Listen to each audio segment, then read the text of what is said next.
Quería explicaros algo que me ha pasado hace un par de días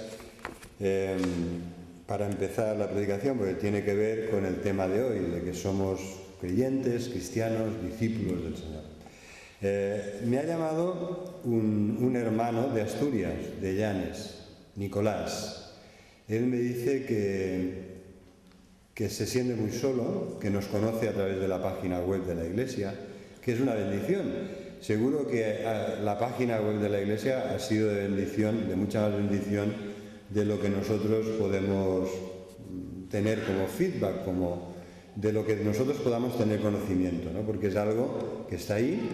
Hay cientos de personas que entran en la página, que escuchan las predicaciones, que dicen algo por Facebook, ¿no? Tenemos 200 personas en el Facebook, 100 en la página, que la visitan con regularidad. Y Nicolás me decía, me siento muy solo, ¿no? Y en este sentido quería deciros que sois una bendición, no nos conocemos, estoy muy lejos, estoy casi a 1000 kilómetros de distancia, pero quería conoceros. Tengo familia en Barcelona, espero que algún día pueda venir y pueda conoceros personalmente. Y por favor enviadme los boletines de la Iglesia, ¿no? Y yo pensé, bueno, y también quizá te ayudará si te enviamos algunos libros. Pero él dice, estoy solo, donde yo vivo no conozco a ningún otro creyente, en Llanes, Asturias.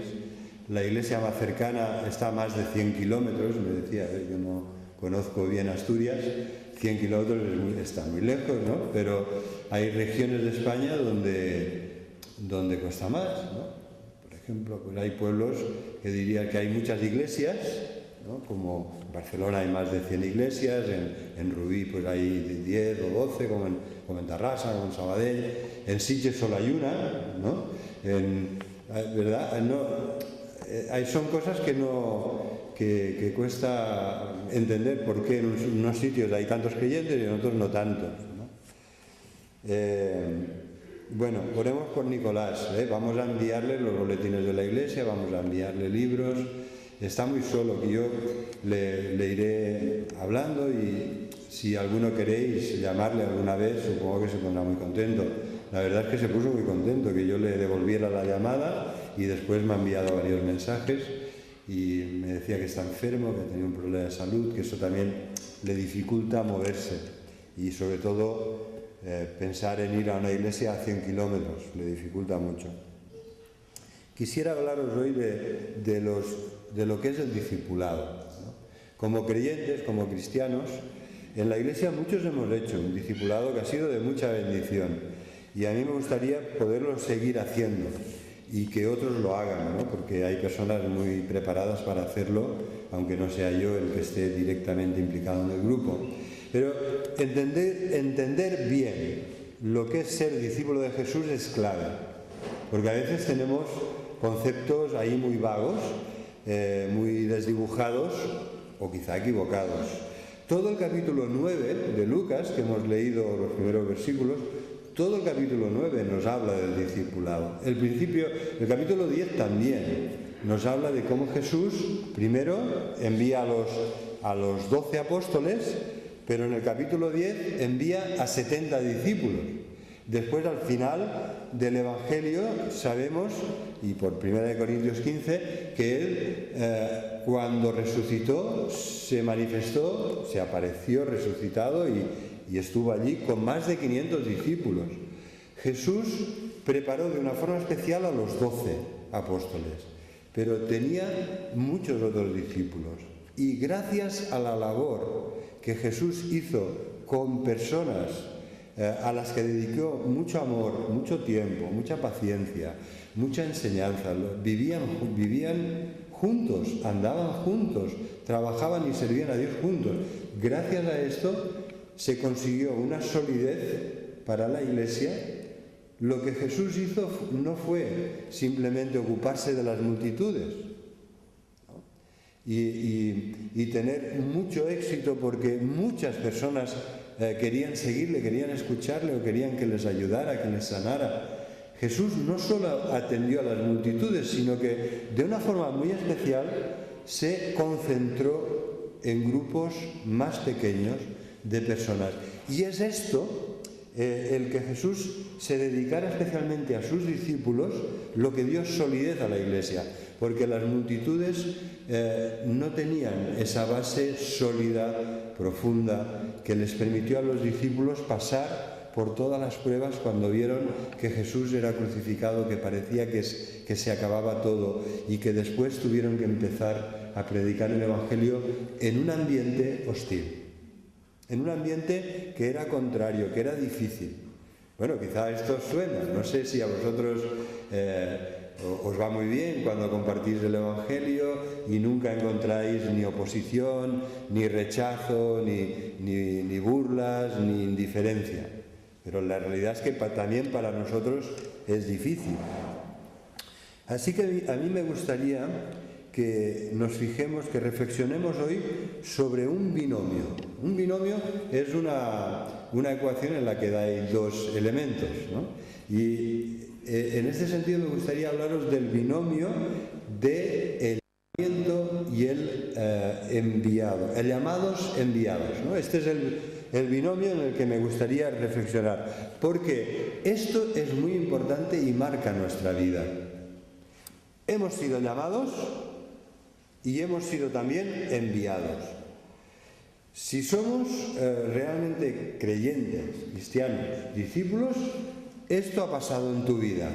Hemos sido llamados y hemos sido enviados, las dos cosas.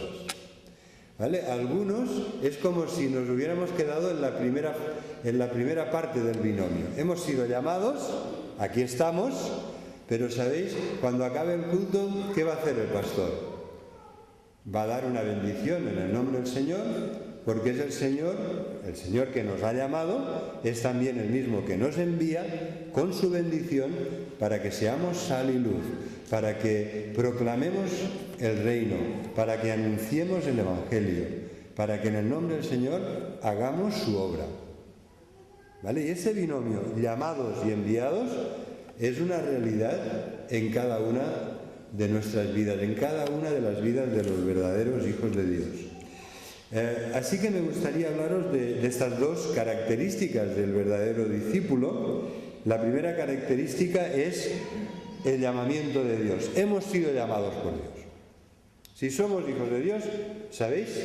Es porque hemos sido llamados por Dios y porque hemos respondido con arrepentimiento y fe al llamamiento de Dios. Esto es lo que determina lo que somos. No estaríamos donde estamos si el Señor no nos hubiera llamado, ¿vale? Tampoco si no hubiéramos respondido. Pero lo que marca todo es la iniciativa, la obra de Dios que toma la iniciativa para llamarnos a la vida eterna, a la salvación en Jesucristo. Así que, en primer lugar, me gustaría que reflexionemos en toda una serie de principios a tener en cuenta porque hemos sido llamados. ¿En qué consiste esto de que hemos sido llamados? Vamos a verlo, vamos a detenernos en esto, en el Evangelio de Lucas, capítulo 9, en primer lugar. Dice que habiendo llamado, aquí dice, habiendo reunido a sus 12 discípulos, literalmente dice, habiendo llamado, habiendo convocado, ¿vale? Los reunió porque los llamó y los convocó, por eso los reunió. Esta es la palabra que encontramos aquí. Habiendo llamado a sus 12 discípulos, Jesús les dio poder y autoridad sobre todos los demonios y para sanar enfermedades. Así que el primer principio es que el llamamiento a la salvación es también un llamamiento al discipulado. ¿Estáis de acuerdo con esto? Si Dios te ha llamado a que seas salvo y tú has respondido con arrepentimiento y con fe, esto implica necesariamente que Dios te ha llamado también al discipulado. Mirad, no podemos hacer una diferencia entre llamados, creyentes, cristianos y discípulos. No podemos hacer una diferencia. Sí que hay diferencias. Hay buenos discípulos y hay malos discípulos. Pero todos somos discípulos. Si el Señor te ha llamado y tú has respondido, eres un discípulo. El Señor te llama a que seas un discípulo suyo. Que seas un buen o mal discípulo dependerá de ti. Pero eres discípulo, no es una categoría aparte, no es una categoría superior, ¿verdad? A veces se hacen estos matices, pues en la iglesia hay los hermanos carnales y los espirituales. Si son carnales, no sé si son hermanos, ¿verdad? Porque las personas que se dejan gobernar por la carne, todos tenemos pecado y todos hemos caído, no es con afán de juzgar y mucho menos en un espíritu de soberbia y de superioridad. Pero cuando alguien es carnal, ¿qué quiere decir? Que la carne gobierna su vida, que el pecado gobierna su vida. Entonces hemos de poner un interrogante de si esa persona realmente ha sido llamada y ha respondido como es debido con arrepentimiento y fe, porque si se hubiera arrepentido no se dejaría gobernar por la carne y el pecado. Si se hubiera arrepentido de verdad, el Señor nos ayuda en Cristo a no ser dominados por el pecado y por la carne. Entonces, el primer principio que tenemos que tener en cuenta es que el llamamiento a la salvación lo es también al discipulado. En el Nuevo Testamento la palabra llamamiento aparece, por ejemplo, en 2 de Timoteo 1:9. Dios, lo voy a leer yo, Dios quien nos salvó y nos llamó con llamamiento santo. ¿Verdad? Está unido el llamamiento y la salvación. Cuando una persona es llamada por Dios y responde con arrepentimiento y fe, es salva. Y en esto consiste el llamamiento. Dios nos llama a la salvación. Y cuando nos llama a la salvación, nos va a decir, mirad, ¿sabéis en qué consiste la salvación? Pues os lo voy a decir yo, en ser mis discípulos. En esto consiste la salvación. ¿Vale? Así que nuestra iglesia quiere ser una iglesia que entiende bien este concepto del discipulado y que intenta, en este sentido, ayudar a todos a que seamos buenos discípulos de Jesús. Cuando Pablo habla de esto, vamos a leer, por favor, en Romanos capítulo 8. ¿Alguien lo puede leer, por favor? Romanos capítulo 8, versículos 28 y 30. Destinó, y estos también llamó, y a los que llamó, a estos también justificó, y a los que justificó, a estos también glorificó. Muchas gracias. Yo creo que también aquí queda muy claro. Como creyentes nos gustaría que se cumpliera en nuestra vida, que Dios hiciera que todo nos ayude para bien. ¿Verdad que sí? ¿Verdad que esto no es una promesa de Dios para una clase de creyentes, sí, y para otra clase de creyentes, no? Es para todos. Pues bien, esta promesa es para los que conforme a su propósito son llamados, todos. Es para los que aman a Dios, es decir, es para aquellos que han respondido al amor de Dios, al amor que Dios nos ha demostrado en Jesucristo, han respondido con amor, con una respuesta de amor, y al llamamiento de Dios han respondido con arrepentimiento de sus pecados y con fe. Así que esta promesa es para todos aquellos que han sido llamados por Dios conforme a su propósito. ¿Y cuál es este propósito? Pues transformarnos a la imagen de Jesús.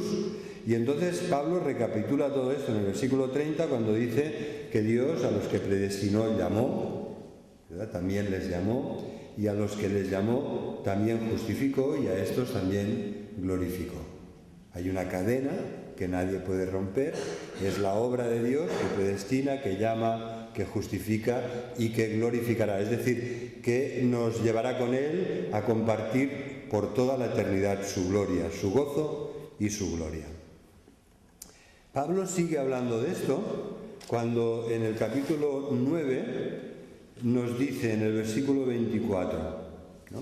Voy a leer también el versículo 23 para que tengamos el contexto. Dice que hablando de los que son salvos, dice, y para Dios, para hacer notorias las riquezas de su gloria, las mostró para con los vasos aquí son personas, para con los vasos de misericordia, las personas que han recibido la misericordia de Dios, que Él preparó de antemano para gloria, dice, a los cuales también ha llamado. Esto es a nosotros, no solo de los judíos, sino también de los gentiles, porque como también en Oseas dice, llamaré pueblo mío al que no era mi pueblo. El llamamiento de Dios lo empieza todo.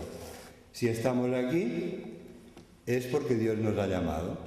Cuando mi hija Irene y Samuel están ahora, hoy han estado en la iglesia de Tenerife, de Santa Cruz de Tenerife, por la noche llamaremos a ver cómo ha ido. Nos alegra ver que hace poco vinieron a la nuestra y se han ido de vacaciones y se han ido a la iglesia evangélica de Tenerife. Entonces, os decía esto porque alguien les habló, los invitaron y estuvieron comiendo con unos amigos y les hablaba, dice, ¿tú sabes por qué vino tu padre aquí? Les explicó, ¿no?, algo que tiene que ver con mi llamamiento. El Señor, cuando yo era un joven de 21 años, empezó, yo creo que llevaba mucho tiempo antes llamando. Es más, yo creo que cuando era un pequeño, era pequeño, de unos 7 años, y era un niño que había sido formado en una escuela religiosa y que se había preparado con la catequesis para hacer la comunión y todo eso, yo creo que ya entonces era creyente, ¿no?, con 7 años. ¿Por qué? Porque yo sufría por mis padres pensando que ellos no hacían lo que la Iglesia pedía que hicieran, por ejemplo, ir a misa, ¿no? Y yo sufría por ellos, yo estaba preocupadísimo y sufría por ellos, preocupado en cuanto a que, por su salvación, digo, es que mis padres no se van a salvar porque no hacen lo que tienen que hacer, no hacen lo que dicen los 10 mandamientos. Yo estaba preocupado, concretamente pensaba en lo de asistir al culto dominical, en ese caso la misa. Entonces creo que realmente Dios tiene un propósito en nuestras vidas y eso tiene que ver desde que nacemos.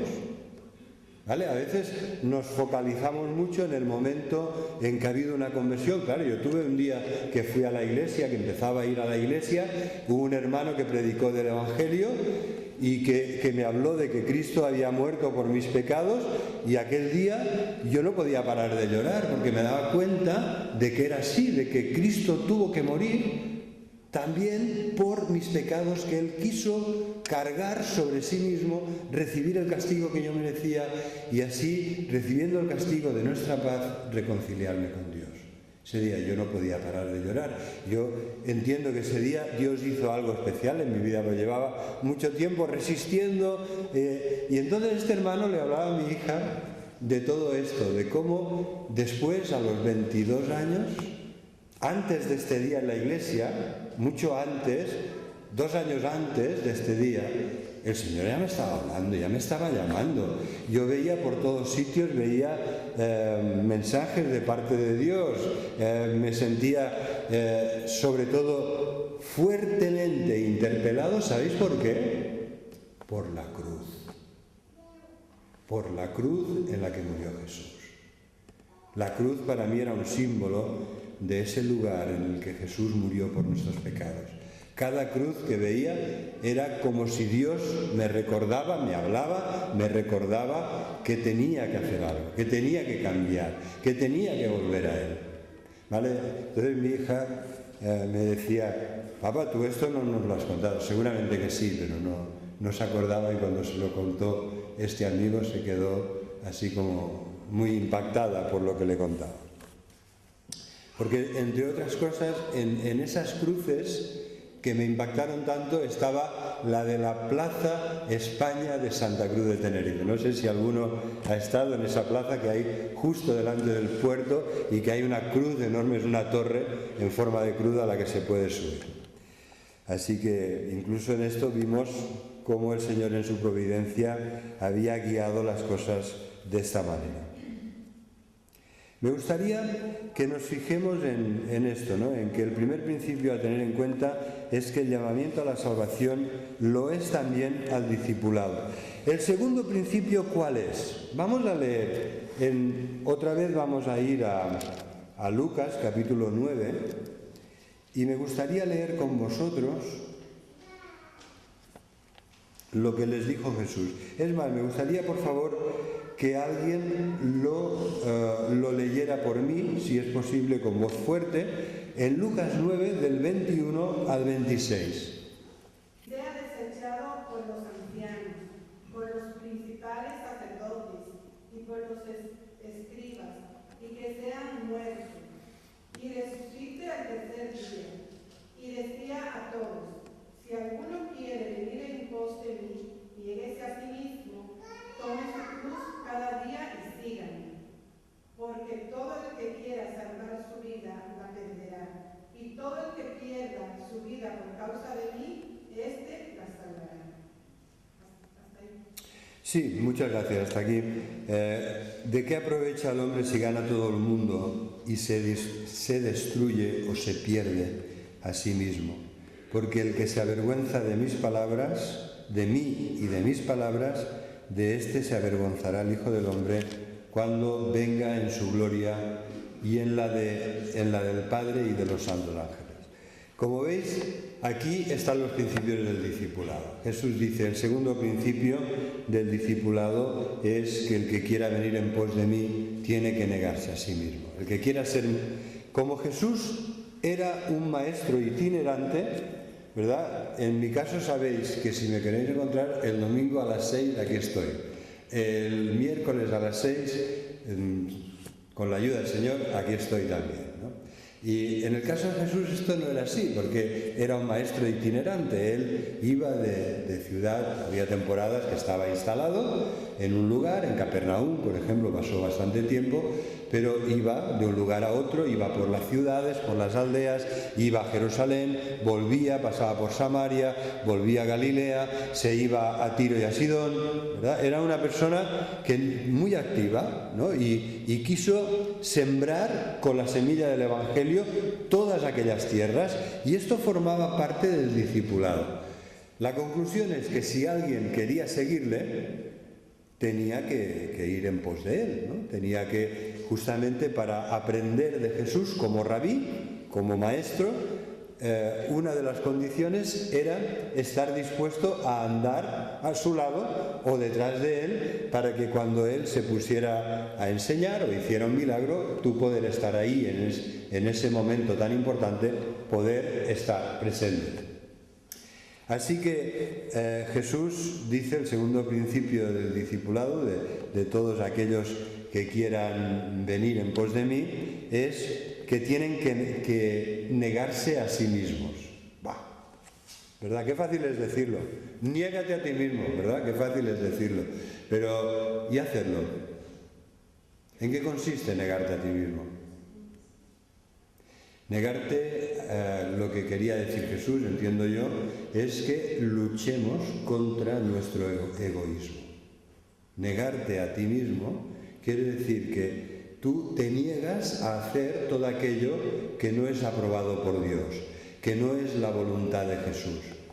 Estamos bajo la autoridad de Jesús y por lo tanto reconocemos que nuestras vidas deben ir por donde Él va, deben seguir sus caminos y deben hacer su voluntad, aquello que Él aprueba, aquello que Él recomienda y aconseja. Y entonces esto no es nada fácil, ¿verdad? Jesús, al final de todo, de este capítulo, se encuentra con una serie de personas que se acercan a Jesús, pero que no lo hacen de una forma correcta. Lo que dicen no corresponde a la realidad, ¿verdad? Uno de estos le dice a Jesús lo siguiente, versículo 57, Lucas 9, 57. Yendo ellos, ¿verdad? Iban por el camino, uno le dijo en el camino, Señor, te seguiré a donde quiera que vayas. Pero Jesús sabe lo que decimos y sabe a veces lo que no decimos. Sabe siempre también lo que no decimos, ¿no? Que sabe aquello que no decimos, aquello que hay dentro de nosotros pero no expresamos. Y entonces Jesús le responde diciendo, las zorras tienen guaridas, las aves de los cielos nidos, mas yo, el Hijo del Hombre, no tiene donde recostar la cabeza. Es decir, Jesús le dice, piénsate bien el coste que tiene seguirme, ¿verdad? Porque yo te he llamado, pero si tú quieres seguirme y ser mi discípulo, esto tiene un coste. Hay un precio a pagar. Esto implica unas renuncias. Esto implica negarte a ti mismo. Dejar de ser egoísta, ayer hablábamos con unos amigos, ¿no? Y decíamos, hablando de ciertas situaciones de la vida y de personas que se dedican, concretamente estábamos hablando de personas que se dedican muy intensamente al alpinismo, que eso a veces es muy destructivo para la familia. ¿Por qué? Porque esa persona se dedica a hacer lo que le gusta, pero por ejemplo para ir al Himalaya pues necesita un mes, ¿no? Entre que va y vuelve y hace la aproximación y todo, ¿y la familia qué?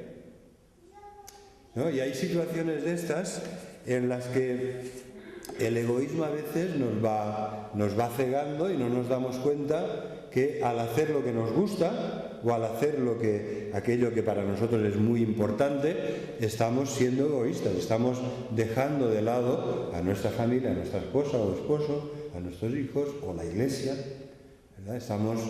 Vamos a anar la nostra, no? Que diem en català, va molt a la seva, no? I quan anem molt a la nostra, pues, ¿y los demás qué?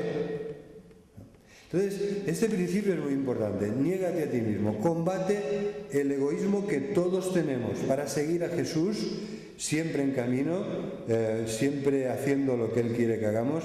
No lo podemos hacer si no estamos dispuestos a negarnos a nosotros mismos y a renunciar a muchas cosas, algunas de ellas legítimas, ¿verdad?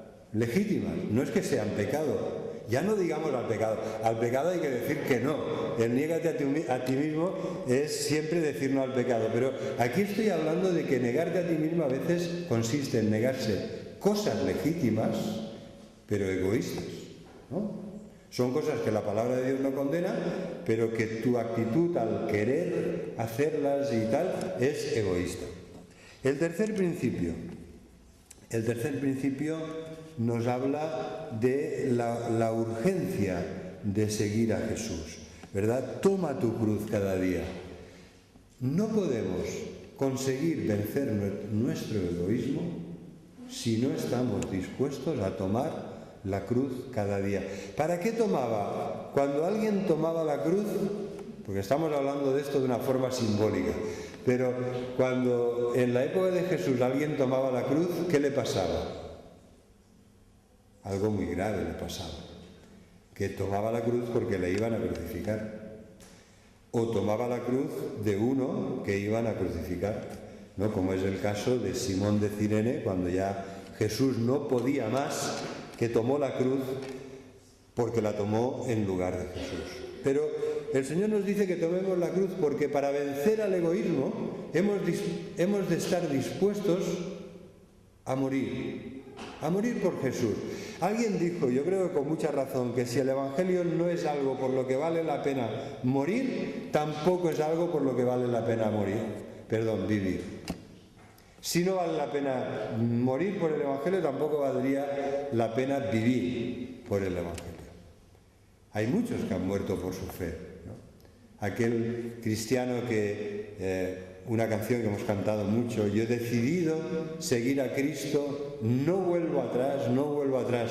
Era una familia hindú que murió mártir por su fe cristiana y que mientras los mataban cantaban esa canción. He decidido seguir a Cristo y no vuelvo atrás, aunque me vaya la vida en ella. ¿Y qué decir de la Iglesia de los Apóstoles, regada con la sangre de sus mártires? Muchos, cientos de nuestros hermanos de la época apostólica murieron por su fe. Y gracias a esta sangre que regó la semilla del Evangelio, el Evangelio ha llegado hasta hoy, de boca en boca, de hombre, de persona fiel a otra, se ha ido transmitiendo hasta nuestros días. Así que este es el tercer principio. También había uno de estos que se encontró con Jesús que no lo tenía muy claro. Le dice uno, versículo 59, Jesús le dice a una persona, sígueme. Y él le dijo, Señor, déjame que primero vaya y entierre a mi padre. Oye, qué menos, ¿no? Si se ha muerto tu padre, qué menos que hacer primero lo urgente y lo correcto y después seguir a Jesús. Pero ¿realmente este era el caso?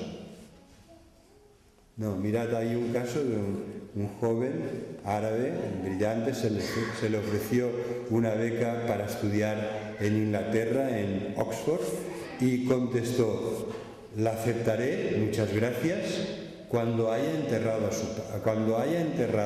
a mi padre. Y entonces le preguntaron, ¿y qué le pasa a tu padre? ¿Está muy gravemente enfermo? Dice, no, gracias a Dios, goza de buena salud, tiene 40 y tantos años y goza de muy buena salud. Claro, a ver, la mentalidad oriental se funcionaba así, ¿no? Y lo vemos, por ejemplo, cuando el problema, me parece que era Eliseo, ¿no? Que cuando es llamado dice, déjame primero que vaya y me despida, ¿no? Que este sería el tercer caso, ¿no? de persona que pone objeciones. Señor, te seguiré, pero déjame que vaya primero y me despida de los míos. Eliseo, cuando le pidió esto mismo al profeta Elías, fue a despedirse de los suyos, mató los bueyes, hizo una comida muy especial de buey asado, invitó a todo el pueblo para despedirse. O sea que no era voy a decir adiós y vengo corriendo. Y en este caso tampoco. Cuando moría alguien, los hijos estaban obligados, en primer lugar había 7 días de duelo con llantos. Después de esto, de estos 7 días de duelo estricto y llantos, el primogénito debía velar para que los restos de su padre o de su madre fueran colocados en el lugar donde iban a quedarse al año de haber muerto. Había todo un proceso, un protocolo muy fijado, protocolariamente muy establecido. Entonces, el cuarto principio, esto nos lleva al cuarto principio, que es, mirad hermanos, el grano ha de morir para dar fruto. El Señor lo dijo muy claro. Si queremos seguir en pos de Jesús, debemos negarnos a nosotros mismos, tomar la cruz, debemos estar dispuestos a morir, porque si el grano no muere, no da fruto. Si el grano no muere al ser enterrado para germinar, nunca dará fruto. Pero si lo hace, cada grano puede dar fruto de 30 o 60 o 100 por uno, ¿no? Entonces el Señor nos llama a tener esa actitud de negarnos a nosotros mismos, de tomar la cruz y de seguir en pos de Él, de servirle, de obedecerle, ¿no? Y no poner excusas, ¿no? Como vemos este otro caso que al final del capítulo 9, en el versículo 61, otro le dice, Señor, te seguiré, pero déjame que me despida primero de los que están en mi casa. ¿Qué le responde Jesús? Le dice, ninguno que poniendo su mano en el arado mira hacia atrás es apto para el reino de Dios. Porque Jesús sabía que iba a ser una larga despedida. Y Jesús ya estaba subiendo, había afirmado su rostro para subir a Jerusalén. No había tiempo. Era urgente, era lo más importante, lo más prioritario, pero además también era urgente. Jesús ya subía a morir. Estaba en la última fase de su ministerio, subía a dar su vida por nosotros en Jerusalén, y se planteaba, Señor, sí, claro, ya te seguiré, pero déjame primero que arregle mis cosas y me despida. No hay tiempo. Hay momentos en el que el Señor te dice, por favor, haz esto y hazlo ya. No hay tiempo, ¿verdad? La obediencia diferida sine die, Señor, ya lo haré, Señor, ya lo haré. Esta obediencia diferida al final es una desobediencia, no hacemos lo que el Señor nos pide que hagamos, y menos cuando es una cosa urgente. Así que hemos visto estos principios en la persona que es llamada. Tienen que haber estos principios, tiene que entender que si ha sido llamada a la salvación, a la vida eterna, ha sido llamada también a ser un buen discípulo, y que además ha sido llamada a negarse a sí mismo, a tomar la cruz y a seguir al Señor, dándole la debida importancia y la urgencia que esto tiene. Entonces me gustaría hablaros ahora de la segunda característica del discipulado verdadero. Como os decía, es un binomio, llamados, enviados. Vamos ahora a hablar del enviados. Lo haremos muy rápidamente, pero lo haremos. Si volvemos a Lucas capítulo 9, versículo 1, lo primero que vemos es que el Señor a los que llama, envía. Y a los que envía, los envía y les da lo necesario. ¿Qué les dio? Si os fijáis en el versículo 1, ¿qué les dio el Señor Jesús para poder cumplir con la misión que les encomendaba? Hacer lo que Dios nos pide si no recibimos de Él lo que se requiere, lo que hace falta. Entonces, ojalá hubiera una máquina de estas, ¿no? Como cuando te ponen el dedo para ver si oxigenas bien o te toma la tensión y ven si estás muy alto o no. Ojalá hubiera una máquina de estas para ver cómo estás de poder y autoridad, pero no la hay. Pero es algo que te tienes que preguntar a ti mismo. ¿Cómo estoy? ¿Realmente cómo estoy espiritualmente? ¿No? ¿Estoy motivado a negarme a mí mismo, tomar la cruz y seguir al Señor? ¿Estoy motivado a servirle? ¿Lo hago no en base a que tengo un ego enorme y creo que puedo hacerlo todo y que lo puedo hacer fantásticamente, sino que lo hago confiando en la autoridad y el poder de Jesucristo, en que Él me da lo que necesito para hacer lo que me manda?